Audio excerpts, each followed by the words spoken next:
तुम्हाला सांगते, मी अक्षरशः मी 5वीत होते. 10-10 किलोमीटर मी शाळेत चालत गेलेली आहे आणि आलेली आहे. एकदा तर माझ्या पाणी म्हणजे पाऊस पडायला लागल्यावरती इथपर्यंत पाणी आलं आणि माझे पाय सुटले खालनं आणि मी 5वीत होते हो, लहान. पाय वाहायला लागले. मग लोकांनी मला काढलं, किनाऱ्यावर ठेवलं. मी आले चालत आणि घरी मी ज्यावेळेला एकदा असंच चालत आले घरी, त्या 9:30 वाजले होते रात्रीचे. लाईट गेलेले, खेडेगावात राहणारं ते तुम्हाला माहिती आहे ना, कंदिलाच्या उजेडात वगैरे. आणि पूर्वीच्या काळी अशा पडव्या असायच्या, म्हणजे ओटी, माझघर असं एक हे असायचं.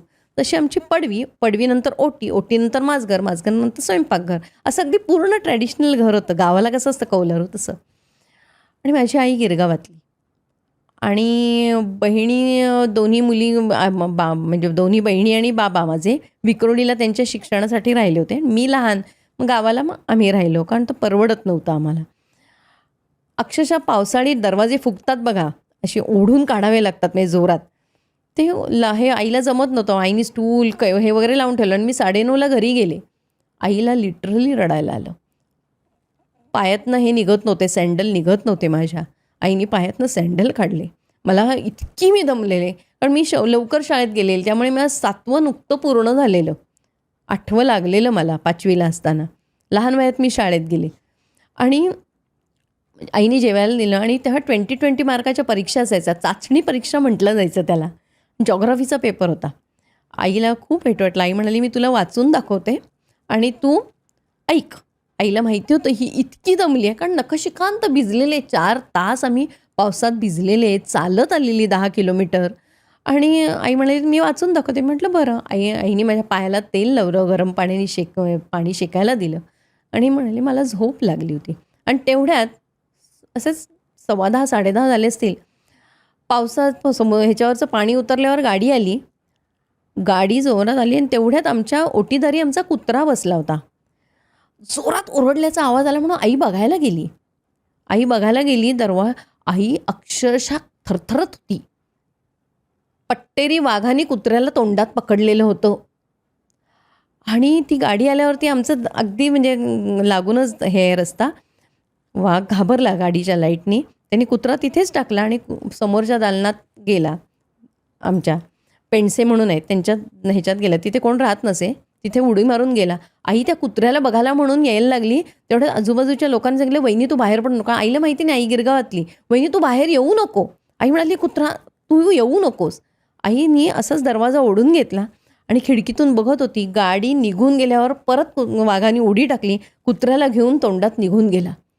आई आली आणि अशी मिठी मारून मला रडायला लागली आणि मी प्रचंड दमलेली झोपेतच होते. मी आईला विचारलं, आई काय झालं? आई म्हणाली, काही नाही बाळा, तू झोप. आईने मला सांगितलं नाही. 3-4 वर्षांनी माझी मावशी जेव्हा गावाला आली, गिरगावात राहायची माझी मावशी, गावाला आली तेव्हा आईने हा किस्सा सांगितला. तोवर मी 9वीला गेलेले 4 वर्षांनी. आणि आई म्हणाली की मी हिला सांगितलं नाही, कारण पुढच्या वेळेला जर का शाळेतनं चालत येताना हिच्या मनात आलं की वाघ येईल किंवा काय, तर माझी लेक कशी येईल घरी. अक्षरशः मी तुम्हाला सांगते ना, दुधं काढायची, सगळं म्हणजे घरातली एकूण एक कामं. विहिरीचं शेंदून पाणी 40-40 कळशा आम्ही काढायचो. गुरांचं करायचं, झाडावर चढून आंबे काढायचे, अगदी झेल्याने आंबे काढायचे. आणि अजूनही ती माझी हौस पूर्ण करते माझी पुण्याची बहीण. पुण्याची बहिणीकडे मोठं फार्म हाऊस आहे. त्याकडे मी अजूनही म्हणजे दर मे महिन्यात झेल्याने आंबे काढायला जाते. आणि माझे बहिणीचे मिस्टर आहेत, ते खास आंब्यावरचे आंबे ठेवतात. नाही, सुगंध येईल आणि तीच काढेल. अजूनही ती मी माझी हौस पूर्ण करते असं. त्यामुळे कुठेच असं ना हे नाही की हे काम वगळ असं मला कधीच झालंच नाही. म्हणजे आत्तासुद्धा मी शिवणकला आहे ती आईकडनं आली बरं का. आई माझ्या अतिशय सुंदर कपडे शिवायची. शिवणकला, कलाकुसर, मोत्याचे दागिने बनवणं, मोत्याच्या मैरपी बनवणं, हे सगळी कला माझ्या आईकडनं. आणि लिखाण आणि गोष्ट किंवा बोलणं हे सगळं माझ्या बाबांकडनं आलं आहे.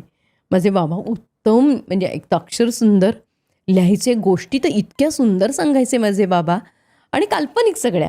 आणि ते मी आता लिहिते आणि आता माझं गोष्टींचं पण एक पुस्तक येईल. अरे वा, खूपच छान. हे सगळं ऐकताना म्हणजे असं वाटतं खोटं आहे हे सगळं. आणि खरं म्हणजे ह्याचाच एक पिक्चर व्हायला हवा. अजूनही मी जबली, टोपरी, दुपटी, फ्रॉक, गाऊन, फिडिंग गाऊन हे सगळं शिवत असते हां घरी. आणि माझं फॉरेनला पण जातं. बरेच लोकांना आवडतात ते. आणि पण हल्ली काय होतं, ह्या सिरियल आणि ह्याच्यामुळे मला खरं तर वेळ नाही मिळत फारसा. पण जेव्हा वेळ मिळतो तेव्हा मी ह्या सगळ्या गोष्टी घरात बसून करत असते. आता कालच मी ही साडी आणली हिरवी नवीन. मला ब्लाऊज कोणी एका दिवसात शिवून देईना. काल माझं शूटिंग नव्हतं. मी हा ब्लाऊज मी घरी शिवला. काय सांगते? हो. चला आज मला वेळ आहे ना, हे करून टाकू असं. खूपच छान. तुझ्याकडून इतकं काही शिकण्यासारखं आहे. खरं सांगते, आय एम ट्रुली ब्लेस्ड की आज तू भेटलीस आणि एवढ्या गप्पा मारता आल्या.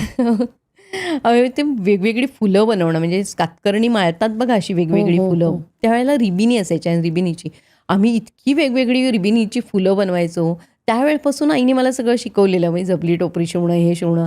आणि मी इथे आल्यानंतर काही वर्ष माझ्या मिस्टर म्हणाले नोकरी नाही करायची. मुलींना सांभाळून मला खरंच काही करणं शक्य नव्हतं.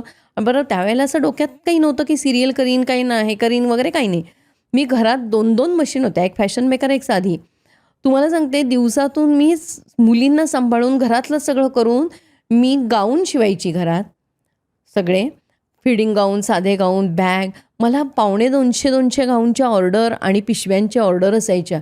तुम्हाला सांगून खोटं वाटेल, माझ्या प्रेग्नन्सीमध्ये 5वा महिना असताना मी 250 बॅगची ऑर्डर घेतलेली. काही नाही, मला बाय हुक बाय ट्रूक मला स्वतःला प्रूव्ह करायचं आहे हे माझ्या डोक्यात होतं की मी नोकरी नाही करायची, नाही करणार. पण त्याच्याऐवजी मी काहीतरी करणार. मी घरात नुसती बसून राहणार नाही. आता एखादी गोष्ट मला आठवली तर रात्री 3 वाजता सो मी उठून बसते, लाईट लावून लगेच लिहिणार की हे माझ्या डोक्यात आलं, हे आज मला लिहायचं. ही क्लिप शेवटपर्यंत बघितल्याबद्दल खूप खूप धन्यवाद. संपूर्ण एपिसोड बघण्यासाठी खाली दिलेल्या लिंकवर क्लिक करा आणि सर्व काही चॅनलला सबस्क्राईब करायला विसरू नका.